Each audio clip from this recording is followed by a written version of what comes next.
Good morning, Boerne. This is the Boerne Brew. I'm Jeff Flynn from the Boerne Star newspaper. We collaborate with Boerne Radio 103.9, Baron Wiley and his crew to bring you movers and shakers, people and doers. Well, we got people here today. And first of all, this is our last weekend before Christmas. Merry Christmas, folks.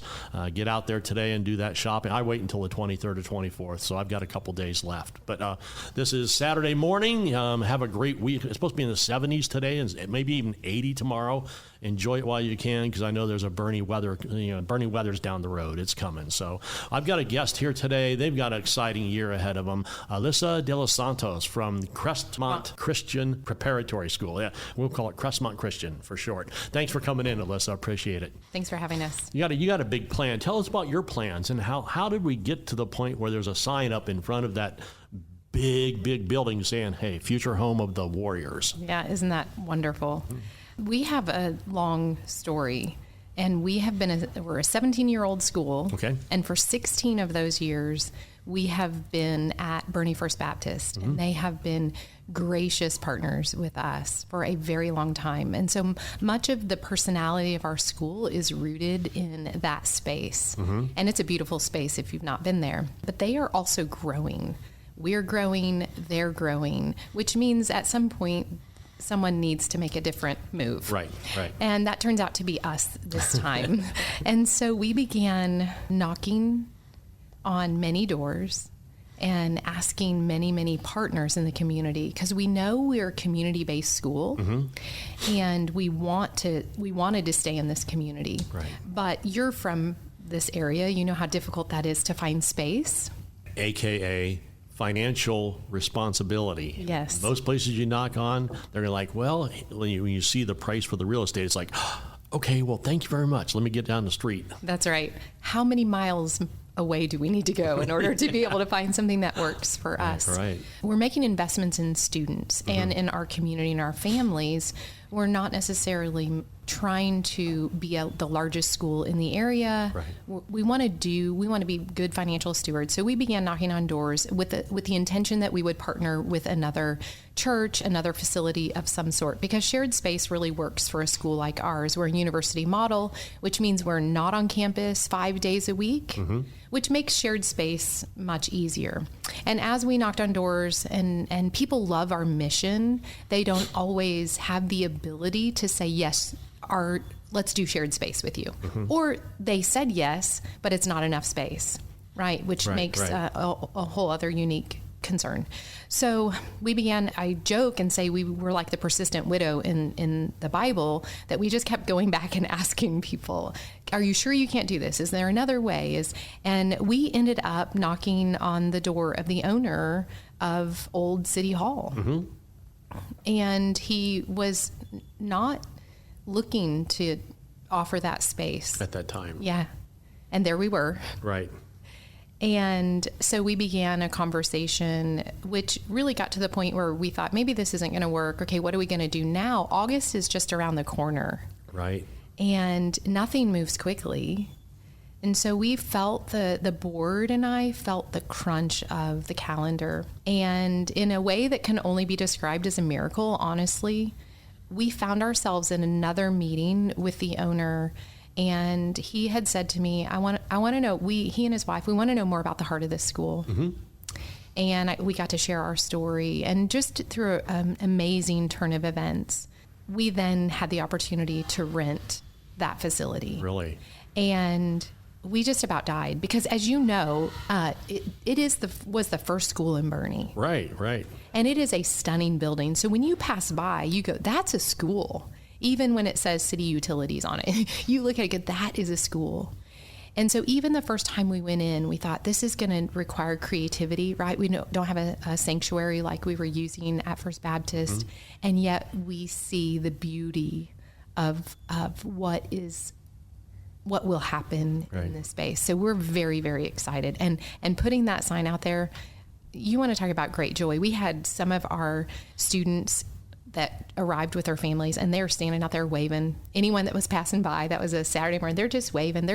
Our students are so excited to occupy that space. To have a home. Yes. We've been portable for all 17 years, which means all we know is to go in, set your classroom up, pack it up, put it away, repeat, right? And so the prospect for students and staff to say, wait, I get to like decorate the walls. Right. And we get to leave it there it's overwhelming. And this idea of ownership, right? When you're not in a shared space anymore, all of a sudden you get to discern and determine, what does this space look like for us? And there's a lot of excitement.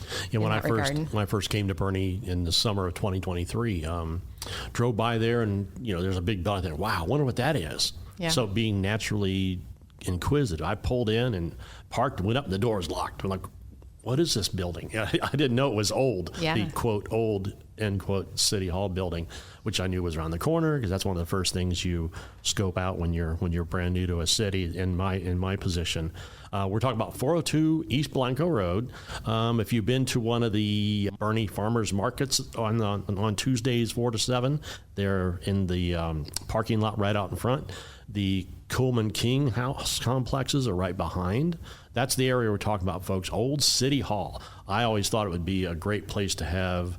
I know there's one in Taylor where our headquarters are, where you walk in and there's little shops, there's a little bar, there's they turned one area into a theater, a thing where you walk in and have this multi-entertainment complex. I thought that'd be a great place for it, but it'd be an even greater place for a school. Yeah. Because it was a school. Yeah. Just one word of advice: don't knock down any load-bearing walls. Yeah. That's the one big thing. Yeah, we definitely won't do that. Tell me a little about Crestmont Christian. Are there Crestmont Christians all over the nation? Are there one in Augusta, Maine, and in Visalia, Oregon? Are there a bunch of them, or are you specific to this area? Yeah, thank you. Great question. So Crestmont Christian is unique in terms of we don't have branches, so to speak, but we are part of the National Association of University Model Schools. What acronym is that? That's NOMS. Okay. When I first became part of the school, when they said NOMS, I had to really understand how are we spelling that. Yeah, NAUMS, yes, right? Exactly. National Association of University Model Schools. That's right. We have over 90 schools throughout the United States. We have 4 or 5 international schools as part of the university model system. And so while there's not another Crestmont Christian, there are other university model schools. We are currently the only one in this area. There is a university model school in Marble Falls. Okay. There's one in Austin, several in Houston, Dallas, one in Waco, and beyond the state of Texas. So it isn't a movement of education that people are often not familiar with, but we're a fully accredited school. We are a 5-day academic school. We just happen to meet on the central classroom for the central classroom days, 2 or 3 days a week, depending on the age. And then they're in satellite classroom days on those days, and they're not in the central classroom. And so it is true university model where you go in for direct teach, you push out into your satellite classroom, you practice what you've learned, you come back for direct teach. And the idea here, for all of NOMS, is that we're an educational community of Christ followers called to a kingdom model of disciple making that begins in the home. Okay. And so our why as a school is that we want to strengthen the family. And we do that by involving our parents in the process. So our parents read the lesson plans.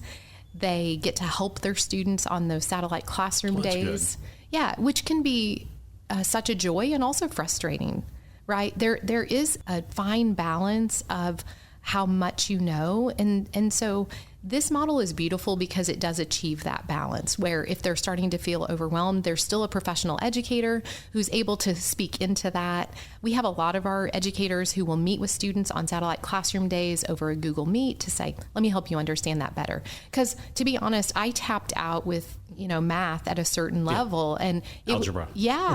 And it would be difficult to help my student with that. And so our staff, they come to the table to say, we want to support you in this endeavor. What's enrollment? Crestmont Christian. What's your current enrollment? What can you be in the new location? Yeah. No, you can't go from 150 to 750. Yeah, no way. Because there's so much infrastructure, so much hiring, so much qualifying that you have to do. Where are you now? Where can you go? Yeah. So we have accreditation standards that we have to follow. And part of the National Association of University Model Schools requires us to be capped at a certain class size. So right now in lower grades, that's 14. That's a gorgeous class size. That is. That allows for discipleship. It allows for helping students with their individual academic needs. And again, supporting the family. So we don't endeavor to become a large school. I think I mentioned that.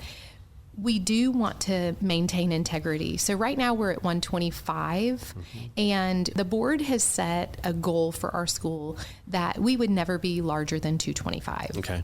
So we have no desire to lose the integrity of our vision and mission. And there are those things where you can get involved. If it's too big, we forget who we are, and that is not our goal. Yeah, that class size 14, if a teacher has one or two children that are struggling, she can turn the rest of the class and say, okay, keep doing what you're doing. I'm going to spend time with Alyssa and Jeff, and we're going to work this out. Exactly. Without those kids going bonkers and becoming, you turn your back and the other side of the classroom is on fire. That's not going to happen when you have a small class that is coming along in a Christ-like situation where the parents are involved. Yes. And, you can probably leave the classroom and come back and it's not going to be destroyed. Yeah. I hate to sound bragging, but we have such great families at our school, which the result of that we get to enjoy are students who are just unbelievable. They're there because they want to be there. They're there when their parents pick them up. They'll say, what'd you do today? A student, generally my children would say, nothing. What was your favorite thing? Lunch, right? But our parents, because they have the ability to look at the lesson plans, they get to ask different questions. Right. Oh, you didn't do anything? What about in math? I see that you were... You're into negative integers. Can you tell me about how the negative integers go today, Jeff? Yeah, how'd you figure that out? Yeah. Did you need any help? Right. But it establishes this opportunity for parents to speak in differently. And I value that. I've been in education 27 years. And when I first came to Crestmont, our name was Summit. And I stepped foot into teaching a high school class for the first time. And the students left, and I stood there in tears because I love teaching. I love education. But there was something different. And I was like, where have these children been my whole life? Yeah. Because of the way that they engage with all the educators, people on campus. They know, my philosophy of education is this, and the staff knows this, that students don't care how much you know until they know how much you care. That's cool. I like that. And it's a priority on our campus that we are connected with our students beyond a grade, because we're more than that. We could be a school. There are plenty of school options, but as a discipleship school, we want both. We want deep relationships and highly successful students academically, because we want them to go out into the world to use their time, talent, and training and reinvest that into their communities for God's glory. Voice you hear that's not me today is Alyssa Dela Santos. She's the principal, right? That's at the Crestmont Christian Preparatory School. They're going to be opening in August, correct? Yes. Keep fingers crossed. Yes. Opening in August in the old City Hall building, 402 East Blanco over there, folks. That big, scrumptious building that sat empty for so long. It seems like there was a new plan every 2 or 3 years. Zach, my predecessor, said, yeah, there was somebody else that had another plan for that building. So it's nice that it's going to become something that people can depend on. Yeah. When do you get to go in and start talking about removing this wall? Yeah. Because that will give us an open area. And we like that. And then we'll put the upper upstairs and the lower down. When do you do the walkthroughs? When can you start actually? Will you invite me if you get to crash a wall? Yeah. If you get to swing a sledgehammer at a wall, can I come do that? Yeah, we got a long line of students who are very eager to also be part of that process.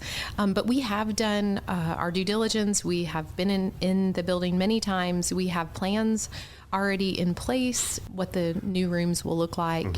And of course, there's no work done to the outside of the building. Right, it's phenomenal. Yeah. And so anyway, it's been wonderful. And our plans, we're excited about our plans, and demo should begin very soon. Yeah. Again, it's not a lot of demo. That word makes me feel like we're crashing things down, but we just need to move a couple walls. Right. And, I'm requesting ceiling fans because I am always the warm one on campus. So I don't know if that'll happen, but the plans are just very, very stunning. And so we're excited to work with someone in the community also who's putting those plans together.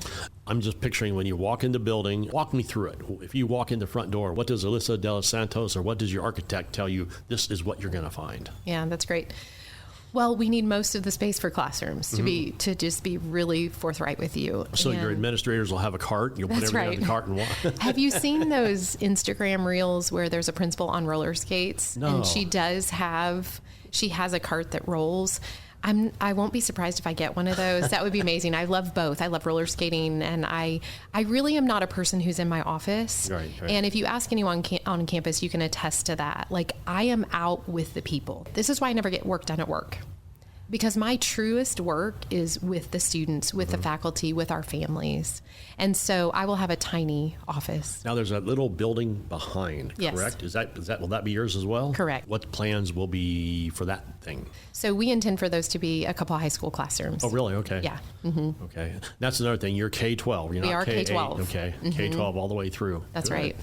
Because when you move here, Boerne ISD is, it's got that A+ rating. It's been that thing with the TEA for 5 or 6 years in a row. It seems like there's a great substantial benefit of having your kid at Boerne ISD, but there's also Geneva. There's also you guys. Yes. There's probably a couple, 3 or 4 others that's not in homeschooling. I mean, there's so many. There are options here, and you are a viable option. Yeah. And, we love the options of schooling around here, and we never see ourselves in competition with any of them because they are all so great. And it depends on the need of the family and what the family's desire is, the end goal for their child. And we fit for some and we don't fit for all. And that's okay because there are such great options around here. Right. Well, we have 2 other people here in the studio here, and they weren't ready for this. We have a young lady here who's a student at Crestmont Christian. What's your name? I am Reese. Reese. Yeah, push the mic over there, Roland. We're gonna. She wasn't prepared for this. This is only my second surprise in the year and in the almost 2 years I've been doing this. Reese, tell me a little bit. You're a senior, correct? Yes, sir. How long have you been at Crestmont? This is my second year at Crestmont. Second year.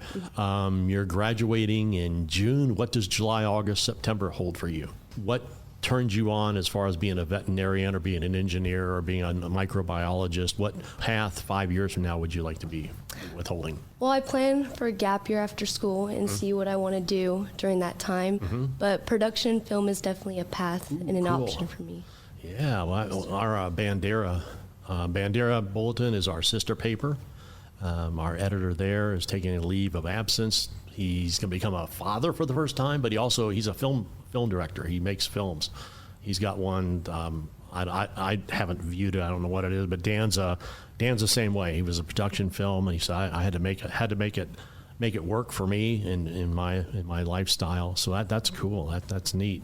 Is there a future for that in Boerne, or would you like be graduating in June, working for a year or whatever, then say, okay, bye, I'm off to Austin, I'm off to LA, I'm off to Phoenix? Where does film production take you? Where would you be, you think? Where's the ideal place for Reese to be? I'd say there's this one college in Florida, Full Sail University. Yeah, I've heard that. Yes, that would be an option for... That'd be cool. Yes, sir. What attracted you to Crestmont? Well, I was homeschooling my sophomore year, and I wanted to get out more and be in a community with people. And have classmates. Yes, sir. But being in a 5-day-a-week class was hard for me. Right. So when we found this school, we did a shadow day and observing, and it really just stood out to us, and it is a God thing. God brought us here. Right. What message do you bring to another family like you who has kids that are 8th, 9th, even younger, 4th and 5th grade? What was it about Crestmont that made you stick? Really the community and how the classrooms, everyone's just friends. The teachers, they put their effort into you, and you truly see that they want to help you and want to see you succeed. In Boerne ISD, they have SROs, the resource officers, and they try to keep them in place at the same school as long as they can, because a first grader will see that's SRO, a second grader, as a third grader, as a fourth grader, and they learn to develop that bond. Yeah. And I was talking to one SRO, he says, I've been in the school longer than most teachers. Yeah. You'll see the 1st through 5th or K through 5, and they come to trust and develop that bond with that police officer, which is key. Because you want kids when they're when they're 6 and 7 to understand that this is your friend, this is who you can come to and don't worry about anything else. And when you have an education model where you have the principal and you have teachers that are around for a long time, and you have that development where a first grader knows who the fourth grader teacher is, because one day Reese is going to be Jeff's student in fourth grade. That says a lot about the tightness and the fit for parents and family with the school. Yeah. And we see ourselves as a three-legged stool. So it's the school, it's the family, and it's church. Mm-hmm. And those things come together to make a very solid situation for our students. And I will say, student discipleship is huge. Our upper level students, so Reese included, they go into the lower classrooms. So they go into those K-5 classrooms and they read to them. They talk about our core values. They engage with them very often. So what's really great on our campus, I believe, is that our lower grade kids look up to our upper level students. But here's the thing. It's not just that they know the names and want to be like the upperclassmen. It's because the upperclassmen engage with them as actual lives that matter and not just something that's in the way. And that is the beauty of the K-12 being on property together and being able to engage. They don't ignore. They all feel a part of it. And that's a gift. Yeah. And that's good too. You have parents involved in that situation, because like my older brother probably wouldn't have given me the time of day at school, but everybody else loved him. I mean, that thing like, get lost, Jeff. Hey guys, Yeah. And then if you go home, they'd have to answer for that. So that's you have the parents wrapped up. Do you have class when you're as a parent involved like me? And I did great in school through Algebra 2. I got to trig. That was the end. That was end of math. I didn't understand anything after that. Do you have parent workshops or ways to instruct parents? Say, hey, when she's bringing home these negative integers, here's what you do. Yeah, we do. And I'm also not the math person. That's my vice principal. I'm the ELAR person, but we do what we call parent partnership training. Okay. We do that at the beginning of the school year. We have a family ministry director who can speak into things that are difficult at home. Our team leads have huddles where they invite families in. Hey, what have you been struggling with? How can we help?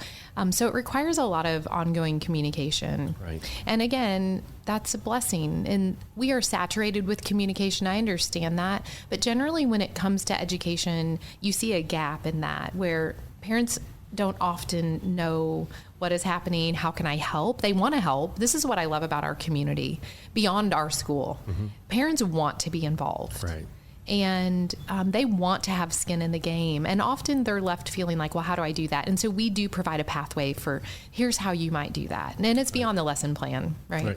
This is Alyssa Dela Santos. She's the principal at Crestmont Christian Prep School. K through 12, they're going to be moving from their spot at First Baptist, right? That's right. First Baptist of Boerne. They're going to be moving right over here, not too far from our studio here. They're going to be moving to 402 East Blanco, which is the old City Hall building. Everybody's driven by it. Everybody's looked at it and said, there should be something in there. Yeah. And it, like you said, it was the first school. Do you know the history of it? You know, it was built in 1897 or when was it constructed? And tell me a little bit about that. Yeah, it was about that time. Really? Yeah, late 1800s. And that was for the small building in the back. And then early 1900s, they built the 2-story building in front of that. And I think they occupied that until maybe the city bought it in 52 or something. Right, because I think there was a statewide movement in the early 50s, because Converse, where I lived, did the same thing. They had these little schools, and in 1952, they became a consolidated school district. All these little buildings that had one teacher with 11 kids from K-12, they became part of the school system. I think that might have been what brought them into the Boerne ISD.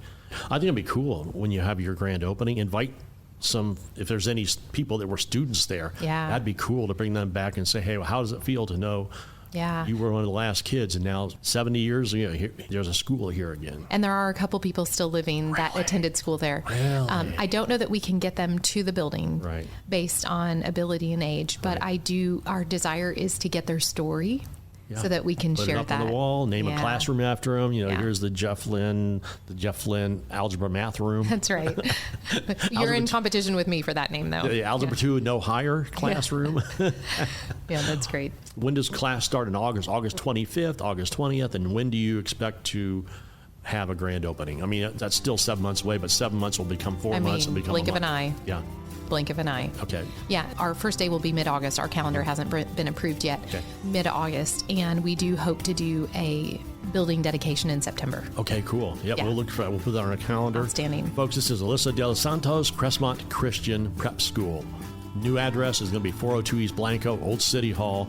Get ready for it in the summer, folks, August, September. Thanks for coming in, Reese. Thanks for putting you on the spot like that. Thanks for pulling up a mic. Folks, have a great weekend. Get that Christmas shopping done. Pick as much off the shelves as you can before I get there on the 23rd and 24th, all right? Thanks a lot, folks. God bless, and Merry Christmas. Bye-bye.